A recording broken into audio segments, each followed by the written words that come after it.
허락하신 하나님의 말씀은 요한복음 15장 9절로 17절까지 말씀입니다. 아버지께서 나를 사랑하신 것 같이 나도 너희를 사랑하였으니 나의 사랑 안에 거하라. 내가 아버지의 계명을 지켜 그의 사랑 안에 거하는 것 같이 너희도 내 계명을 지키면 내 사랑 안에 거하리라. 내가 이것을 너희에게 이름은 내 기쁨이 너희 안에 있어 너희 기쁨을 충만하게 하려 함이라. 내 계명은 곧 내가 너희를 사랑한 것 같이 너희도 서로 사랑하라 하는 이것이니라. 사람이 친구를 위하여 자기 목숨을 버리면 이보다 더 큰 사랑이 없나니 너희는 내가 명하는 대로 행하면 곧 나의 친구라. 이제부터는 너희를 종이라 하지 아니하리니 종은 주인이 하는 것을 알지 못함이라. 너희를 친구라 하였노니 내가 내 아버지께 들은 것을 다 너희에게 알게 하였음이라. 너희가 나를 택한 것이 아니요 내가 너희를 택하여 세웠나니 이는 너희로 가서 열매를 맺게 하고 또 너희 열매가 항상 있게 하여 내 이름으로 아버지께 무엇을 구하든지 다 받게 하려 함이라. 내가 이것을 너희에게 명함은 너희로 서로 사랑하게 하려 함이라. 오늘 말씀의 주제를 한마디로 정의한다면 예수님의 사랑 안에 거하라라고 할 수 있을 것입니다. 사실 기독교인들에게 사랑하라라는 말은 너무 많이 들어서 식상해질 수도 있는 말씀일 수도 있습니다. 그런데 우리 주님께서는 우리가 식상하다고 여기는 그 사랑하라는 말이 부족하다고 하십니다. 사랑은 의무가 아니라 참된 기쁨입니다. 사랑하고 사랑받는 삶이야말로 사랑의 신 하나님의 형상을 따라 지음받은 인간이 행복과 기쁨을 누리는 최고의 삶을 사는 것입니다. 물이 높은 곳에서 낮은 곳으로 흘러가듯이 사랑은 성부 하나님에게로부터 시작하여 성자 예수님께로, 성자 예수님을 통해 온 인류에게로 전해져 사람과 사람 사이에 흐르게 되었습니다. 하나님의 사랑이 흘러가는 곳마다 하나님의 기쁨도 차고 넘칩니다. 하나님의 사랑 안에 거하는 비결은 예수님의 말씀을 지켜 행하는 것이라고 말씀하십니다. 사랑하는 여러분은 그동안 신앙생활을 하면서 그 시간이 길어지게 되면서 점점 더 많이 하나님을 뜨겁게 사랑하게 되었고 이웃을 더 사랑하게 되었습니까? 우리는 우리 삶을 돌아볼 수 있어야 합니다. 우리가 사랑하면 사랑하는 대상에 순종합니다. 순종하면 사랑의 관계가 더욱 깊어집니다. 너희도 서로 사랑하라라는 계명은 어렵거나 부담스러운 말씀이 아닙니다. 가지가 포도나무에 붙어 있듯이 우리가 예수님 안에 거하면 사랑할 힘도 순종할 힘도 얻게 됩니다.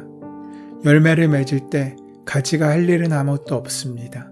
가지가 나무에 제대로 붙어 있기만 하면 저절로 그 열매를 맺는 것입니다. 그렇다면 구체적으로 예수님 안에 거한다는 것은 어떤 의미겠습니까? 이에 대해 예수님께서 직접 가르쳐 주십니다. 9절 말씀입니다. 아버지께서 나를 사랑하신 것 같이 나도 너희를 사랑하였으니 나의 사랑 안에 거하라.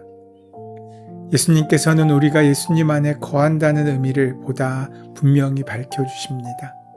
그것은 바로 예수님의 사랑 안에 거하는 것입니다.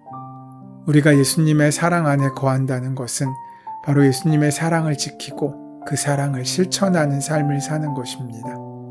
이는 예수님이 아버지의 계명을 지킨 것처럼 예수님의 계명을 지키는 일로서 하나님의 본성에 참여하는 행위가 됩니다. 예수님은 이미 새 계명을 주시며 이렇게 말씀하셨습니다.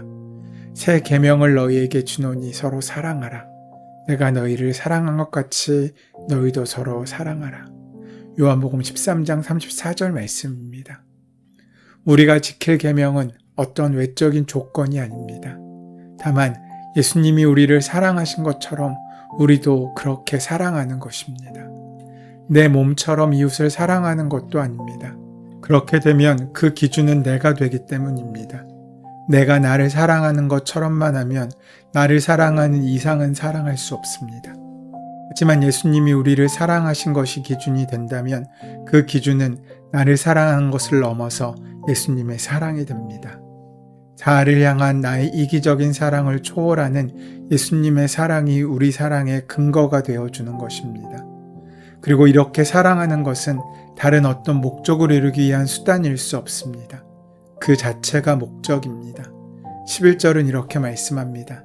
내가 이것을 너희에게 이름은 내 기쁨이 너희 안에 있어 너희 기쁨을 충만하게 하려 함이라. 그렇게 말씀하신 이유는 다름이 아닌 기쁨입니다. 우리가 기쁨의 삶을 살도록 하시기 위한 것입니다. 사랑하는 것은 부담스러운 의무가 아닙니다. 거기에 참된 기쁨과 행복이 있습니다. 삼위일체 하나님께서 누리시는 연합의 기쁨에서 우리가 나왔기에 우리의 존재 목적은 그 기쁨에 동참하고 함께 누리는 일입니다. 우리가 서로 사랑하는 것은 결코 도덕적인 우월성을 나타내려는 목적도 아니고 다른 어떠한 숨겨진 의도가 있기 때문이 아닙니다.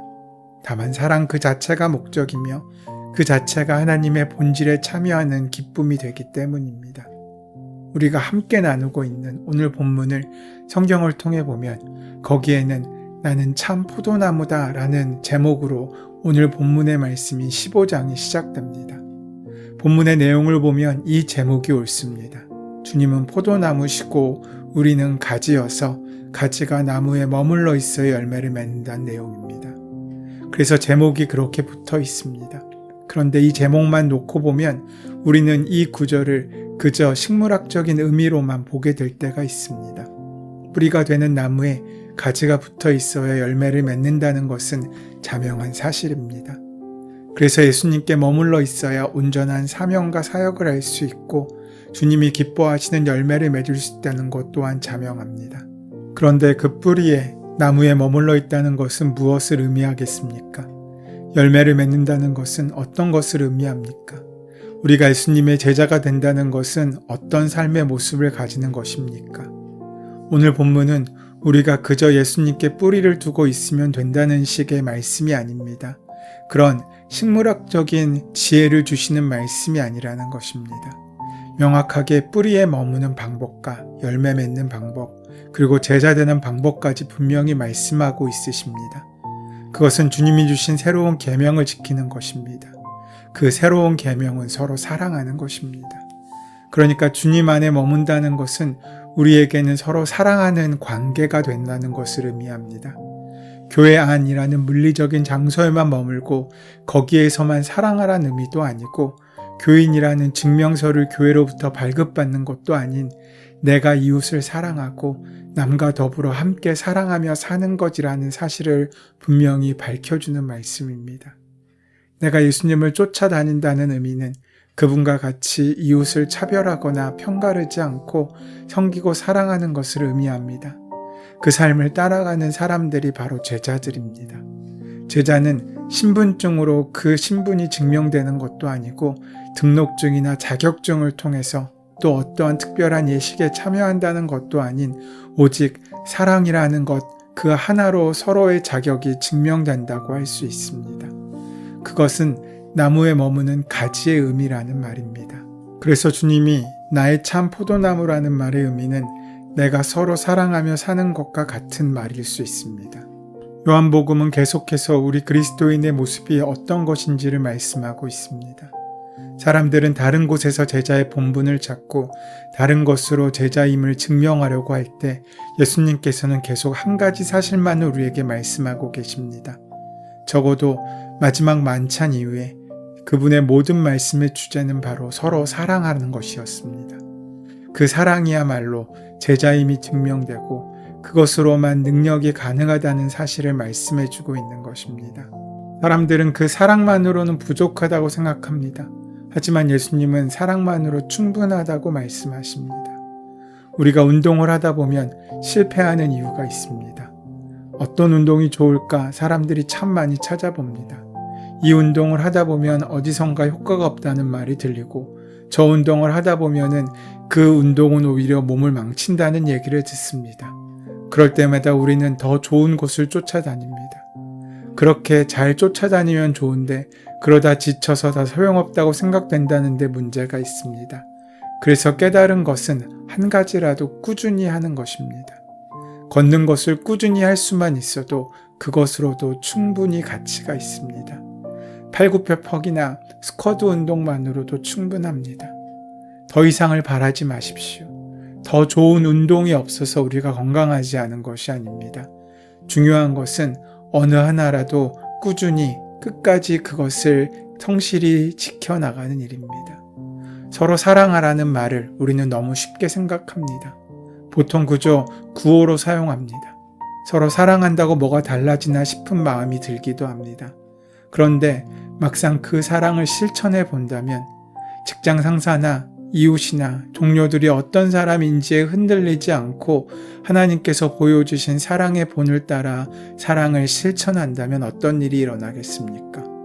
세상이 나를 실망시켜도 그저 사랑할 수 있다면 어떻게 되겠습니까? 짜증나고 힘들고 감정이 상해도 내 안에 남을 사랑하는 일을 포기하지 않는다면 우리의 심령은 어떻게 변하겠습니까? 내 안에 작은 사랑을 품는 일은 어떻게 보면 보잘것없어 보일 수 있지만 어쩌면 가장 위대한 영적인 가치가 될지도 모릅니다. 하지만 그 일은 쉽지 않습니다. 어디 걷는 일이 쉽습니까? 그 일에도 분명 실패할 수 있습니다. 안 하고 싶은 날이 더 많습니다. 그러나 결국 그 모든 게으름과 그 모든 귀찮음을 떨쳐내고 일어나 걷게 될 때 계속하여 그렇게 그 꾸준한 습관을 지켜나갈 때 근육이 주어지고 또 건강이 주어지듯이 그 작은 사랑의 마음을 품고 성실히 그 사랑의 요청에 응답하며 살아간다면 우리에게 영적인 귀한 건강함과 성숙함이 이루어지게 될 것입니다. 우리는 행동하기 전에 판단하려고 합니다. 판단과 결정의 기준을 정하려고 합니다.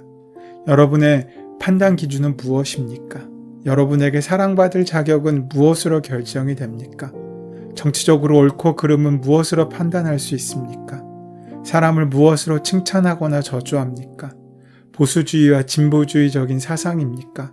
인종이나 종교적 동일성입니까? 혹은 내 취향이나 감정입니까? 하지만 그리스도인이 되었다면 우리의 단 하나의 판단 기준은 그저 사랑일 뿐입니다. 내 안에 사랑을 잃게 하는 것은 그 어떤 것이라도 용납하지 마십시오. 내가 누군가를 저주하게 만들고 미워하게 만드는 소식이라면 듣지 말아야 합니다. 내 마음을 강팍하게 만드는 생각, 그것이 우리에게는 버려야 할 악입니다. 상대방도, 사회현상도, 경험적 철학도 아닙니다. 우리의 기준은 사랑입니다. 예수님은 이 세 계명을 12절에서 다시 말씀하십니다. 그러면서 친구를 위하여 목숨을 버리는 일이 가장 위대한 사랑이라고 하시며 우리가 자신의 친구임을 선포하십니다. 그리고 당신께서 먼저 그 죽임을 당하십니다. 이렇게 예수님은 당신이 말씀하신 사랑이 어떤 것인지를 직접 증거하신 것입니다. 그리고 선포하십니다. 15절 말씀에서 이제부터는 너희를 종이라 하지 아니하리니 종은 주인이 하는 것을 알지 못함이라. 너희를 친구로 하였노니 내가 내 아버지께 들은 것을 다 너희에게도 알게 하였음이라. 라고 말씀하십니다. 이제 우리의 신분에 변화가 일어나게 된 것입니다. 우리는 종이 아니라 친구라는 것입니다. 친구란 동등한 관계를 말합니다. 예수님은 하나님과 같은 분이신데 우리는 예수님과 같이 됩니다. 이는 우리가 하나님과 같아진다는 뜻으로서 우리는 우리 안에 내재하시면서 초월하시는 그 하나님의 교류에 속하는 삼위일체 하나님의 사랑을 하나님과 함께 나누는 존재가 된 것입니다. 이것이 친구라는 단어가 갖고 있는 깊은 의미입니다. 그런데 감사하게도 여기에 우리가 한 일은 하나도 없습니다. 우리가 예수님과 어떤 동일한 대접을 누릴 만한 자격이 있기 때문에 그렇게 하신 것이 아니라 그저 예수님이 우리를 택하여 세우셨고 우리를 사랑하셨고 우리가 열매를 맺고 항상 있어 아버지께 다 받게 하셨습니다. 그런 우리에게 요구하고 바라시는 것은 다른 것이 아닙니다. 단 하나, 그저 서로 사랑하라는 것입니다. 그렇다고 다른 존재가 사랑스럽게 여겨진다는 뜻이 아닙니다. 다른 존재가 사랑스럽게 바뀐다는 의미도 아닙니다. 예수님도 지금 이 말씀을 하시는 대상인 제자들이 인간적인 생각으로 사랑스럽지만은 않으셨을 것입니다.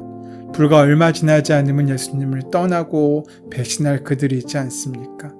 하지만 그럼에도 불구하고 예수님께서 먼저 아버지께서 나를 사랑하신 것 같이 나도 너희를 사랑하고 나의 사랑 안에 영원히 거하라고 말씀하십니다. 이 주님의 사랑의 초대에 응답하시겠습니까? 그렇다면 여러분, 우리는 귀한 열매를 많이 맺고 기도하는 모든 것을 이루는 풍성한 삶을 살 수 있게 될 것입니다. 오늘 이 하루 그렇게 주님께서 허락하시는 사랑의 열매가 풍성한 복된 하루를 살아가시는 저와 여러분 되시기를 소원하고 축원합니다. 은혜의 주님, 완전하신 사랑이신 주님께 사랑을 배우는 오늘이 되기를 원합니다. 주님을 사랑하고 이웃을 사랑하는 삶이 얼마나 아름답고 복된 삶인지를 깨달아 모든 사건과 환경 속에서 오직 주님의 사랑의 열매를 맺고 누릴 수 있도록 인도하고 함께하여 주시옵소서. 예수님의 이름으로 기도드립니다. 아멘. 이제 오늘 본문의 말씀이 오늘 나에게 주시는 말씀으로 만나지기 위하여 말씀을 깊이 묵상하시고 함께 기도하는 시간 가지도록 하겠습니다. 함께 기도합니다.